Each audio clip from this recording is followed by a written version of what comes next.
Ya sebenarnya saya pribadi dari awal kan udah bilang kalau enggak.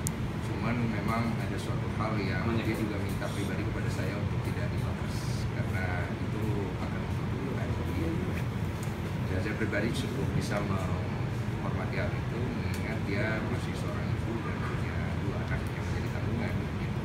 Dan saya nggak mau membebankan itu lagi karena banyak sekali hujatan dan juga sistem dari diterima dalam pengaduannya. Dan saya kemarin sudah bicara sama dia setelah tes DNA supaya dia kita pakai rumah sakit lembaga Richmond itu atas dasar persetujuan bareng-bareng.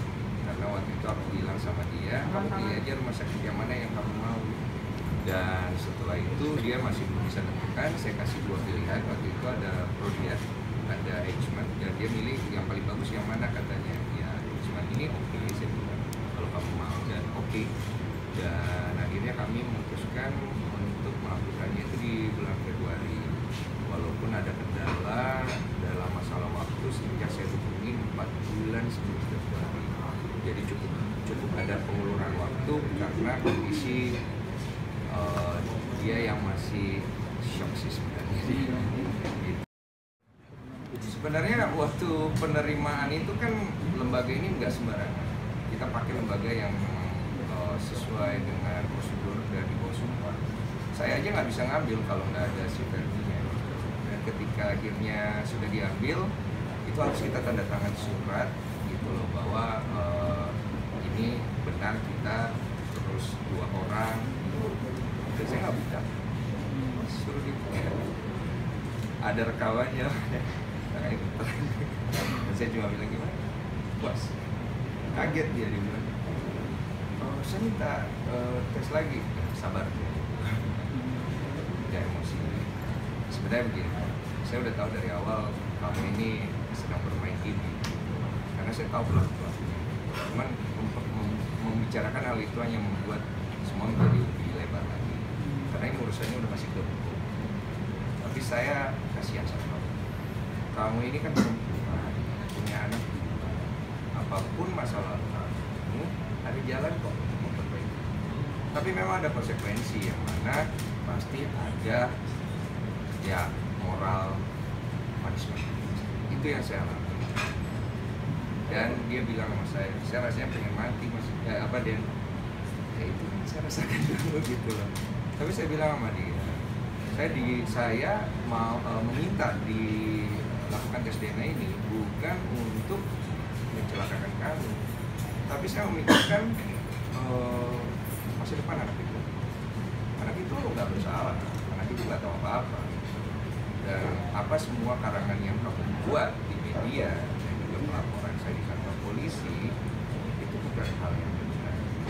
Dan jangan menjadikan diri kamu sebagai victim kondisi seperti itu, karena mama saya juga sebenarnya kok mama saya juga tidak melakukan hal seperti itu. Dan menurut saya seorang wanita single parent itu wanita yang kuat, tapi bukan dengan cara dia manggil saya. Jadi ceritanya gini, waktu saya pertama kali tes DNA kan anaknya juga harus hadir supaya ada pengambilan sampel langsung resmi dan jelas dari pihak lembaganya itu prosedur. Dan harus ada saksi, harus menandatangani surat di atas materai resmi lah gitu. Saya lihat anak itu masih kasihan, mama saya juga kasihan. Terus sama mama saya diajak ngobrol, dikasih makan, ditanya, kamu siapa? Saya bingung dong kan, siapa yang bilang mama? Terus begitu dia lihat saya, dia bingung gitu loh lihat itu. Terus manajer saya bilang, Dad, dia tuh pengen dipeluk katanya. Saya peluk. Saudara ya. Terus dia bingung gitu liatin. Tanya papa kamu hidup berapa? Ada papa ini, ada papa itu. Ya udahlah, saya pulang. Habis pulang, kita ambil tes DNA. Setelah nyata hasilnya, saya sudah bicara dengan Verni. Saya keluar, saya peluk anak itu. Saya bilang, nak, kalau kau besar, kalau tak ada yang mengakui kau sebagai bapak, cari saya terima kamu, walaupun kamu tak ada di rumah saya.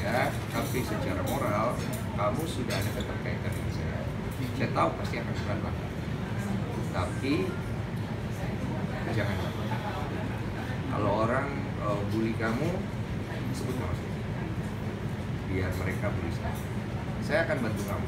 Kalau kamu datang ke saya akan hubungi kamu, dan kalau saya ada rezeki, kalau memang kamu dalam kondisi yang tidak baik, kamu lepas.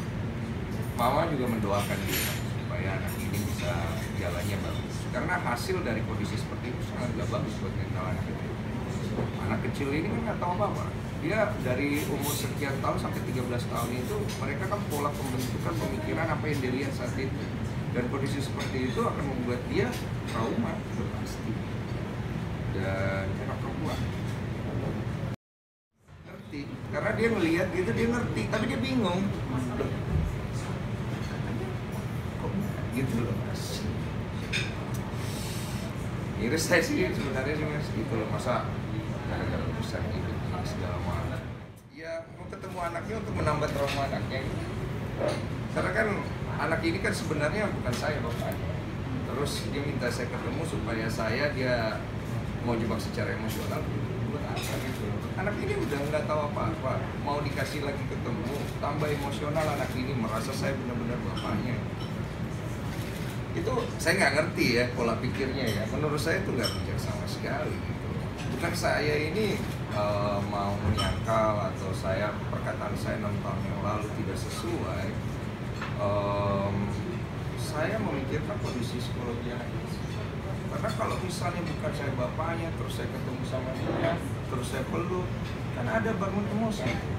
Terus tiba-tiba dia tahu kalau saya bukan bapaknya, lah gimana perasaan anak itu? Lebih hancur nggak kira-kira?